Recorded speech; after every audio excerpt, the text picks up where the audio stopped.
In a glittering city, billionaire Victor Harlan's $5 million hypercar, the Zenith Fury, sputtered and smoked, his cries for help unanswered. From the shadows, homeless Elias Reed emerged, declaring, "I can fix it." Once a genius engineer, now invisible, Elias's words sparked a collision of worlds, challenging prejudice and revealing lessons wealth couldn't buy.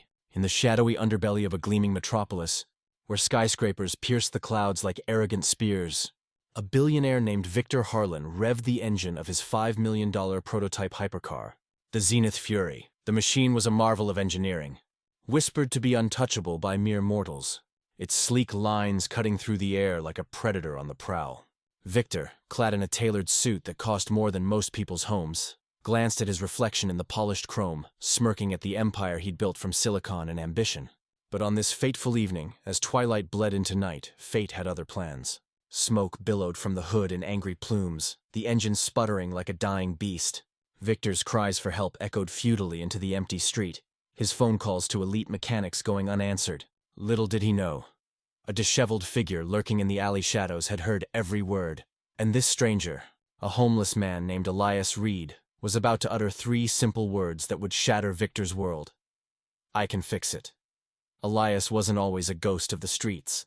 Once a prodigy in aerospace engineering, he'd designed systems that propelled rockets into the stars and saved lives in high-stakes simulations. But betrayal and bias had stripped him bare, leaving him to wander the concrete jungle with nothing but his unyielding mind.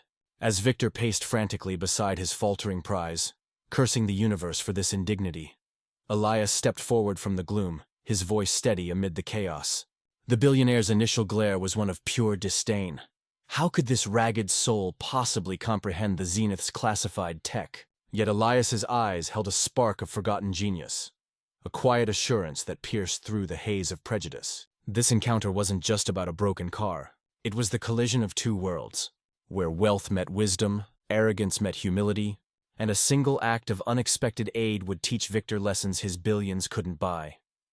The air thickened with tension as the crowd began to gather, phones flashing like fireflies, capturing the spectacle of a titan brought low. Victor's security detail loomed nearby, ready to intervene, but Elias pressed on, reciting intricate details of the hypercar's quantum fusion core that no outsider should know. Whispers rippled through the onlookers. Was this a prank? A miracle? Or the unraveling of deeply held assumptions? In the next moments, Victor's cry for help would transform into a plea for understanding. As Elias not only mended the machine but mended the billionaire's fractured perspective on worth, talent, and the invisible barriers society erects, this wasn't merely a repair. It was a revelation, proving that true value often hides in the most unlikely places, waiting for someone to listen beyond the surface.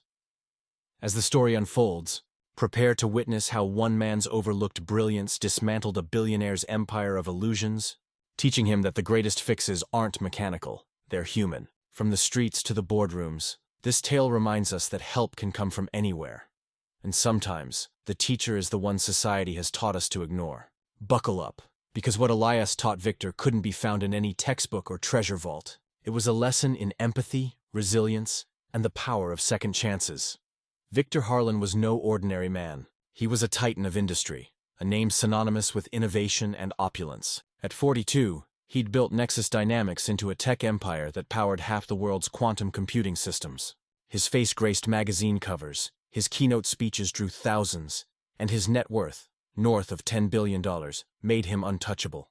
Victor thrived on control, from the algorithms in his data centers to the Zenith Fury, a hypercar so exclusive only 9 existed. Its quantum fusion core, a closely guarded secret, symbolized his dominance, a machine no one else could master. He drove it through the city's industrial district that evening, not for necessity but to flaunt his supremacy.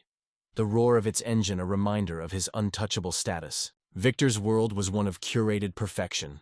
Private jets, penthouse suites, and a team of assistants who anticipated his every whim. Yet, beneath the polished exterior, there was a man who measured worth by wealth and judged others by their surface. His arrogance wasn't born of malice, but of a life insulated by privilege. Raised in elite circles, Victor attended Ivy League schools where his brilliance in quantum mechanics shone.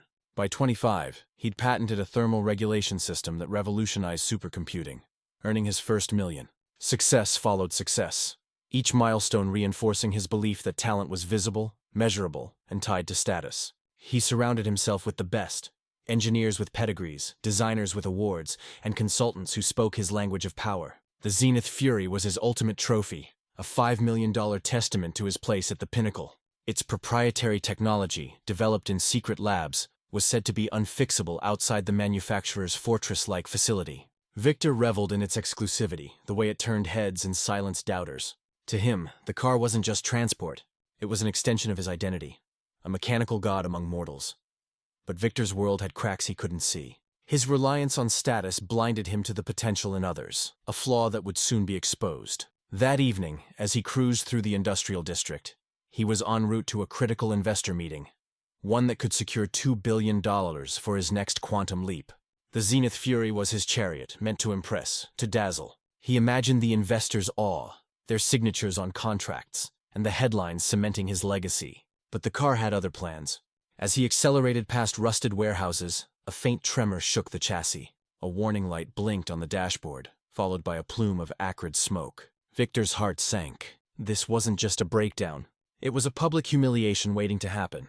He pulled over, his tailored suit now a stark contrast to the gritty surroundings, and began dialing his elite contacts, mechanics, engineers, even the car's manufacturer. No one answered. The clock was ticking, his meeting looming, and the Zenith Fury was dying. Victor's frustration grew with each unanswered call. He was a man unaccustomed to helplessness, his empire built on solving problems others couldn't. Yet here he was, stranded, his pride smoking under the hood. The crowd that gathered only amplified his irritation. Locals with curious eyes, some filming, others whispering. Victor's security team, ever present, circled like hawks, their radios crackling with updates. He barked orders, demanded solutions, but the truth was inescapable. No one nearby could touch the Zenith's tech. The manufacturer's hotline estimated a 4-hour wait, an eternity given his schedule. Victor's world, so carefully constructed, was unraveling in real time. His wealth, his status, his connections, all useless against a machine that defied conventional repair. As he cursed under his breath, a shadow moved in the alley, unnoticed by the billionaire but poised to change everything. Elias Reed, a man Victor would have dismissed without a glance, was watching, listening, and ready to step into the chaos with a solution no one saw coming. Elias Reed was a phantom in the city's underbelly, a man the world had forgotten but whose mind burned brighter than ever. At 38, he lived among the discarded, cardboard shelters, scavenged meals, and the constant hum of a city that ignored him. His weathered coat and tangled beard marked him as just another homeless soul, but Elias was anything but ordinary. A decade ago, he was a star at MIT, graduating with honors in aerospace engineering. His professors called him a once-in-a-generation mind. His designs for quantum cooling systems earning patents that saved lives in high-altitude missions. By 27, he was lead engineer at Stellar Labs, where his innovations in thermal dynamics powered spacecraft that now orbited Mars. Elias had lived a life of precision, his world one of equations and solutions, where every problem had an answer if you thought hard enough. But brilliance couldn't shield him from betrayal. 5 years ago, a project at Stellar Labs went catastrophically wrong. A prototype engine failed during testing, costing millions and nearly lives. Elias had warned against rushing the design, documenting flaws in a memo ignored by executives chasing deadlines. When the fallout came, they needed a scapegoat, and Elias, a black man from a working-class background, was an easy target. False accusations of negligence piled up, amplified by whispers of not fitting the corporate culture. The investigation cleared him, but the damage was done. His reputation in tatters, Elias found doors slamming shut. Tech firms that once courted him now ghosted his calls. Racial bias, subtle but pervasive, sealed his fate. No one wanted a problematic engineer, no matter his genius. Savings dwindled, rent went unpaid, and soon, Elias was on the streets, his degrees as useless as the newspapers he slept on. Despite it all, Elias refused to let his mind rust.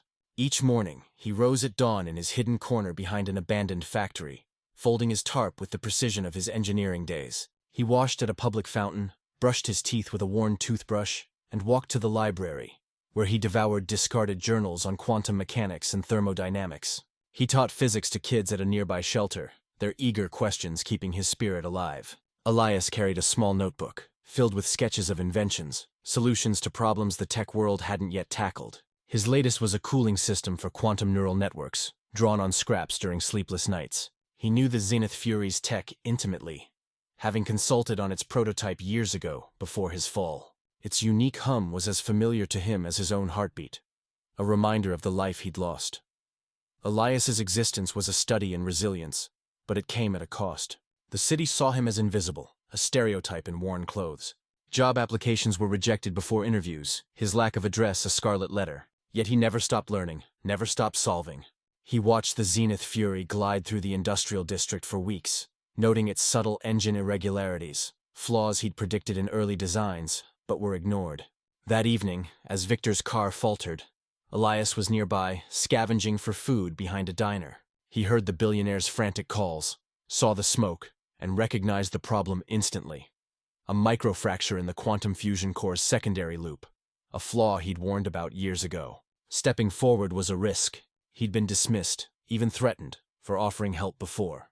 But Elias was a problem solver at heart, and something about Victor's desperation called to him. As he emerged from the shadows, his tattered appearance belied the genius within, ready to confront a world that had written him off with 3 words that would change everything. I can fix it. The industrial district was a gritty maze of warehouses and flickering streetlights, far from the polished boardrooms Victor Harlan called home. His Zenith Fury, a $5 million masterpiece, was meant to carry him to a pivotal investor meeting, but now it was a smoking wreck, its quantum fusion core betraying him at the worst possible moment. The dashboard flashed critical warnings. System failure imminent, 45 minutes to permanent damage. Victor's tailored suit clung to him with sweat as he paced beside the car, his phone a lifeline to nowhere. Calls to the manufacturer's elite service team went to voicemail. His personal mechanic was unreachable. The meeting, where he'd pitch a $2 billion quantum computing project, was 2 hours away, and every minute the Zenith smoked, his reputation burned with it. A crowd gathered, locals, workers, a few teens with phones recording the spectacle. Victor's security team, led by a stern ex-military man named Kessler, formed a perimeter, their eyes scanning for threats. Victor's voice cracked with frustration as he muttered, "This can't be happening." From the alley's edge, Elias Reed watched, his sharp mind already diagnosing the issue. The blue-gray smoke and the engine's erratic whine pointed to a microfracture in the secondary cooling loop, a flaw he'd flagged in the prototype phase years ago. He'd been scavenging nearby, but Victor's shouts drew him closer. Elias hesitated. Approaching meant risking rejection, or worse, arrest. Yet the engineer in him couldn't ignore a problem begging to be solved. He stepped forward, his worn boots crunching on gravel, and spoke clearly. "Sir, I can fix it. Your quantum fusion core has a microfracture in the secondary loop." Victor spun around, his face a mix of irritation and disbelief. The crowd murmured, some laughing at the audacity of this disheveled stranger.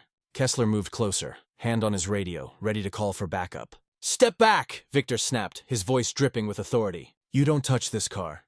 Elias raised his hands slightly, his calm unshaken. "The coolant is leaking into the tertiary chamber, causing that smoke. If it continues, you'll lose the core in about 40 minutes. Victor's eyes narrowed, his tech-savvy mind catching on the specificity of Elias's words. How could a homeless man know about a system so classified even Victor's engineers barely understood it? "Who the hell are you?" Victor demanded, his tone sharp but laced with curiosity. Elias met his gaze. "My name is Elias Reed. I worked on the prototype for that core at Quantum Dynamics 5 years ago." The crowd's whispers grew louder, phones still recording. Kessler leaned in, whispering to Victor, "No address, no record. Could be a con." Victor's skepticism deepened, but the smoke thickened, and the diagnostic system chimed. 38 minutes to failure. Elias persisted, his voice steady. "I need basic tools from your emergency kit and some graphite from a specific pencil brand at that store across the street. I can seal the fracture in 20 minutes. Victor laughed, a sharp, incredulous sound. "You're telling me you can fix a $5 million hypercar with a pencil?" The crowd chuckled nervously, but Elias didn't flinch. "The graphite's nanoparticles, mixed with your kit's sealant, will bond with the core's alloy. It's not about the pencil, it's about the physics." Victor's laughter faded as he noticed the diagnostic system's timer ticking down. His security team's radios crackled, reporting no help was coming soon.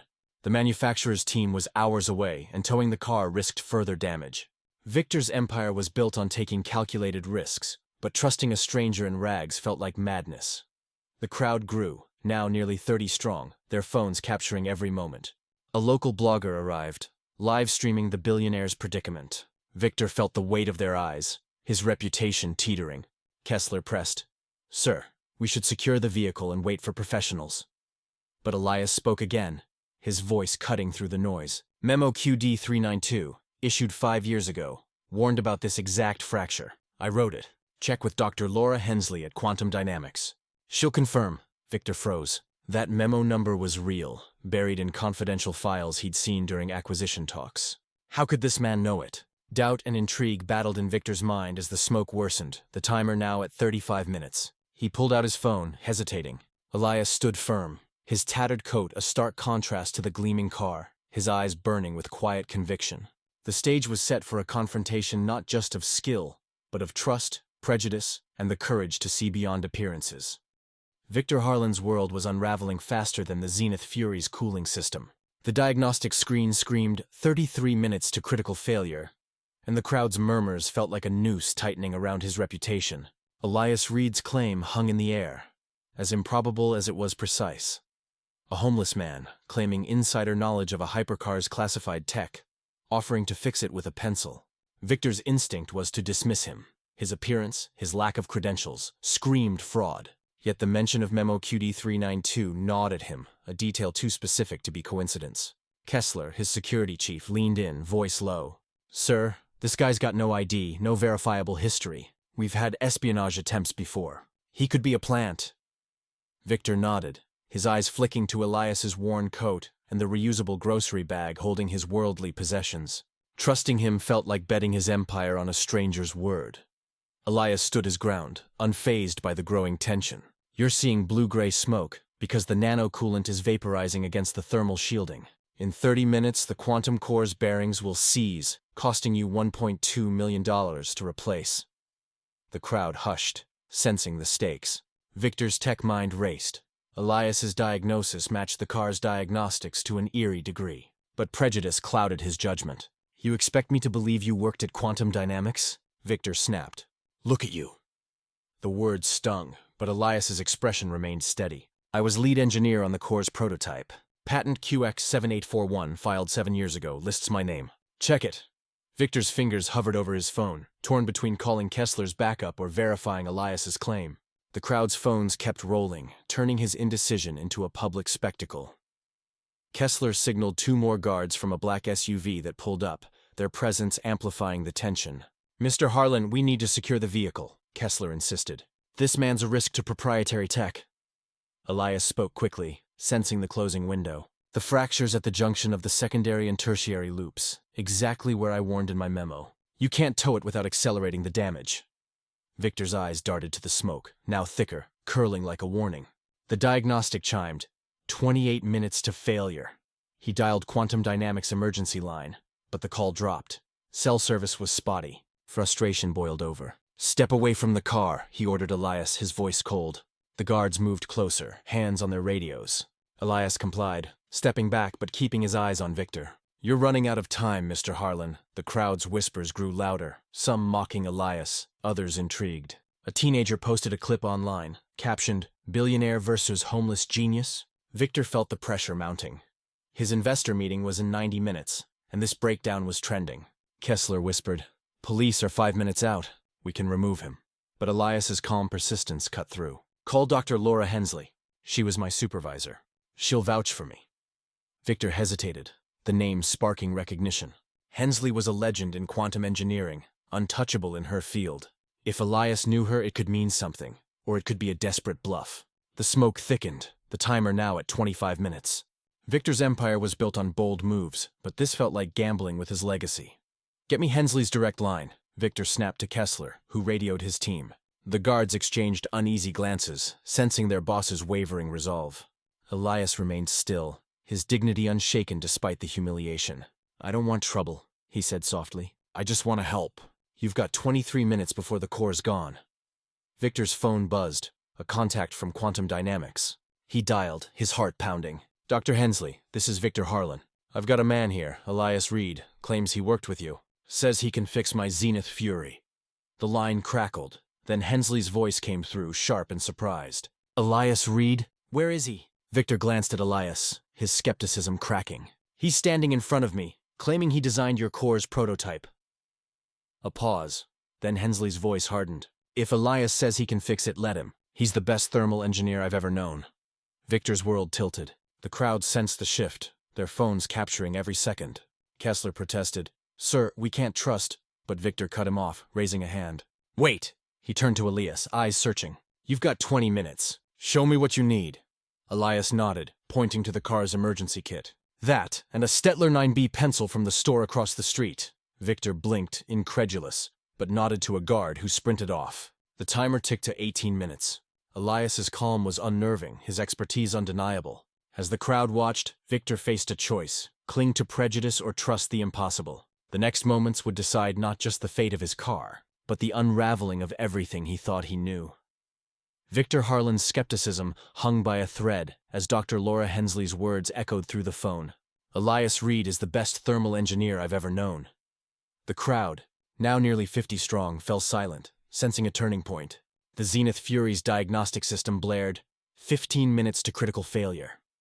Smoke curled thicker, a blue-gray warning of the quantum core's impending doom. Elias Reed stood poised, his tattered coat a stark contrast to the gleaming hypercar. Victor, still reeling from Hensley's endorsement, nodded to Kessler. "Get the emergency kit." The guard hesitated but complied, retrieving a sleek case from the car's trunk. The second guard returned, breathless, clutching a pack of Stettler 9B pencils. Elias took them with a nod, his movements precise, betraying years of expertise. "Let's get to work," he said, his voice steady as he approached the hood. The Zenith Fury's engine compartment opened with a hiss, revealing a labyrinth of gleaming alloys and pulsing conduits. Elias's eyes scanned it like a map he'd drawn himself, pinpointing the microfracture's location. "The secondary loop's leaking here," he said, pointing to a hairline crack invisible to the untrained eye. "The nano-coolant's vaporizing against the thermal shield, causing the smoke." Victor leaned in, his tech mind grappling with Elias's precision. "How do you fix it?" he asked, curiosity overtaking doubt. Elias opened the emergency kit, selecting a thermal sealant tube. "This sealant, combined with the pencil's graphite nanoparticles, will bond with the core's alloy. It's a temporary fix, but it'll hold for weeks." He broke open a pencil, extracting the graphite core with surgical care, then mixed it into the sealant in a small container from the kit.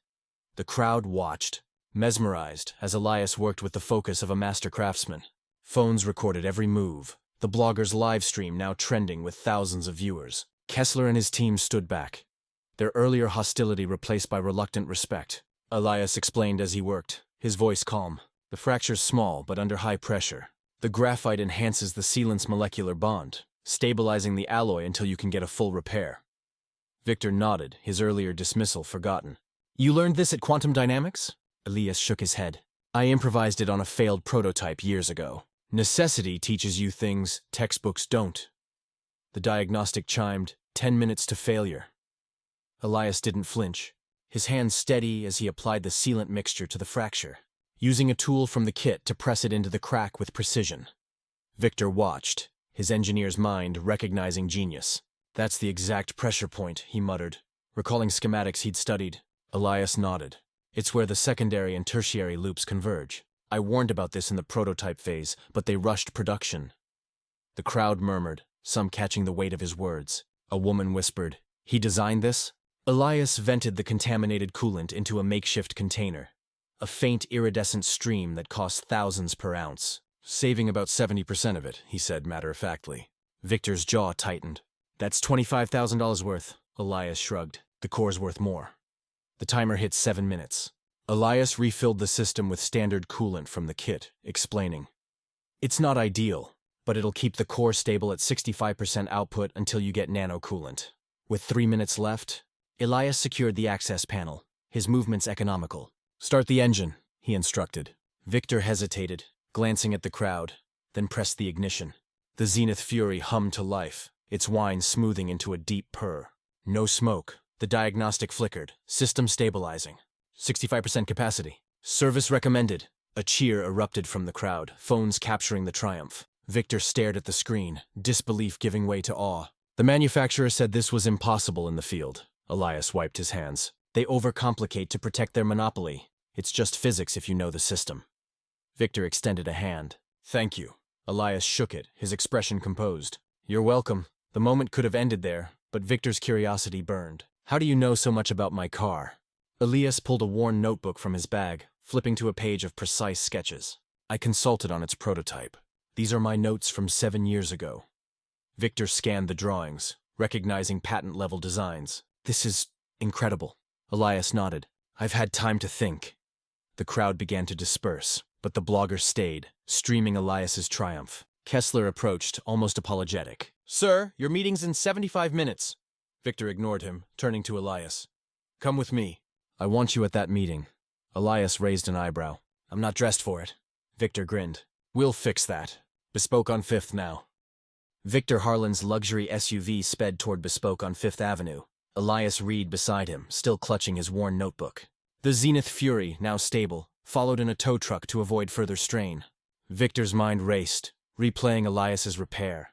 Pencil graphite and sealant saving a $5 million hypercar. In 30 minutes, Bespoke transformed Elias. The tailored navy suit hugged his frame, his beard trimmed, hair styled. He emerged not as the homeless man from the alley, but as a commanding figure, his 6'2" frame radiating authority. Victor nodded approvingly. Now you look like the engineer you are. Elias adjusted his cuffs, a faint smile breaking through. Appearances deceive. Isn't that the lesson here? Victor chuckled, conceding the point. They had 45 minutes to reach Nexus Dynamics headquarters for the investor meeting. But Victor's focus was on Elias, a man whose genius had upended his world. In the SUV, Victor scrolled through a tablet, his assistant's research on Elias confirming Dr. Hensley's praise. MIT, top of your class. 3 patents by 25. Lead engineer at Stellar Labs by 27 then. Nothing. What happened? Elias gazed out the window, the city blurring past. A prototype failed. I warned against rushing it, but management needed a fall guy. I was black, from the wrong side of town. Easy target. Cleared later, but the industry moved on. Victor frowned. Hensley said you had offers. Elias nodded, until the rumors spread. Difficult. Not a team player. No address, no phone. Try getting hired then. Victor's discomfort grew, his privilege laid bare. I'm starting to see. They arrived at Nexus Dynamics, a gleaming tower of glass and steel. Employees stared as Elias walked beside Victor, his new suit masking his past, but not his intensity. In the conference room, 15 investors waited, their suits as sharp as their expectations. Victor introduced Elias with uncharacteristic humility. This is Elias Reed, the man who designed the quantum cooling system that powers modern aerospace, and who just saved my Zenith Fury with a pencil. Gasps rippled through the room. Sophia Klein, Nexus's CTO, approached, eyes wide. The Elias Reed? Your patents are the backbone of our tech, Elias nodded. A lifetime ago. The presentation began, detailing a new thermal system for quantum computing. Elias listened, jotting notes with surgical precision. When invited to speak, he stood, his voice calm but commanding. In 8 minutes, he outlined 4 flaws in the design, sketching fixes on a whiteboard that boosted efficiency by 40% and cut costs by 25%. The investors sat stunned, then bombarded him with questions, their skepticism turning to awe. As the meeting ended, all investors committed to increased funding, citing Elias's insights. Victor closed the door, turning to Elias. That was extraordinary. You didn't just fix my car. You've revolutionized our project. Elias shrugged modestly. Your team built a strong base. I saw the gaps. Victor leaned forward. I'm offering you Director of Engineering, full control. Elias paused, his eyes thoughtful. It's not about control. It's about the bigger problem. Talent wasted by bias and circumstance. He pulled out his notebook, revealing sketches of new cooling systems. These are patents I've worked on, drawn on scraps. They're worth millions, but their real value is what they could enable if people like me aren't ignored. Victor examined the drawings, his jaw dropping. These could change quantum computing. Elias nodded. Now imagine how many others are out there, overlooked. I propose an innovation hub, not just for tech, but for recovering lost talent. A place to find and nurture brilliance, no matter the background. Victor's eyes lit up. You want to build this together? Elias extended a hand. My expertise, your resources, we can change the system. Victor shook it, a partnership born. Deal. Elias's patents, sketched in homelessness, became the seed for Nexus's new division. A hub that would seek out the invisible geniuses society had discarded, proving that true value lies not in wealth but in potential unleashed. The partnership between Victor Harlan and Elias Reed didn't just save a hypercar or secure an investor deal. It sparked a movement. Within months, Nexus Dynamics launched the Reed Innovation Hub, a groundbreaking initiative to identify and uplift overlooked talent. Elias, now its director, scoured shelters, libraries, and community centers, finding engineers, coders, and scientists lost to circumstance. His first hire was a former biochemist, now designing sustainable energy solutions. The hub's early projects, built on Elias's patents, generated billions, but its true impact was human. Hundreds given not just jobs but purpose, their brilliance no longer buried by bias or bad luck. Victor, once blind to the world beyond his empire, became an advocate for systemic change, funding scholarships and lobbying for hiring reforms. His worldview, reshaped by Elias's genius, proved that wealth means little without wisdom. Elias's story spread, first through the viral video of his hypercar repair, then through TED Talks and op-eds he wrote from his new office. He spoke not of revenge, but of redemption.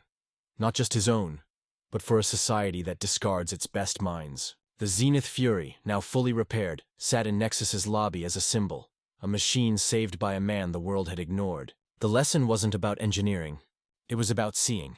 Victor had learned what his billions couldn't buy: empathy, humility, and the courage to challenge assumptions. Elias taught him that true fixes go beyond mechanics, mending the cracks in how we value each other. The hub became a beacon, proving that genius thrives in unexpected places, if only we look. This story isn't just about Victor and Elias. It's about you. How many times have you dismissed someone based on their clothes, their address, or their past? How many brilliant minds are invisible because society taught us to look away? The Reed Innovation Hub challenges us to see differently, to recognize potential where others see failure. Maybe you're the overlooked genius, your talents buried by circumstance. Or maybe you're the one with the power to lift someone up. Either way, this tale is a call to action. Look closer, listen deeper, and question the systems that keep brilliance in the shadows. Elias's 3 words, "I can fix it," weren't just about a car. They were about fixing a broken world, one chance at a time. If this story moved you, subscribe to our channel for more tales of extraordinary justice and transformation. Share your own experiences in the comments. Have you ever been underestimated or seen someone's hidden potential shine? At Beat Stories, we believe exposure is the first step to change. The next world-changing idea might come from the person standing in the alley, unnoticed. Don't miss another moment of inspiration that could reshape how you see the world. Join our community, and let's uncover the brilliance hiding in plain sight. Because sometimes the greatest lessons come from the voices we've been taught to ignore. Stay tuned, the next story might be yours.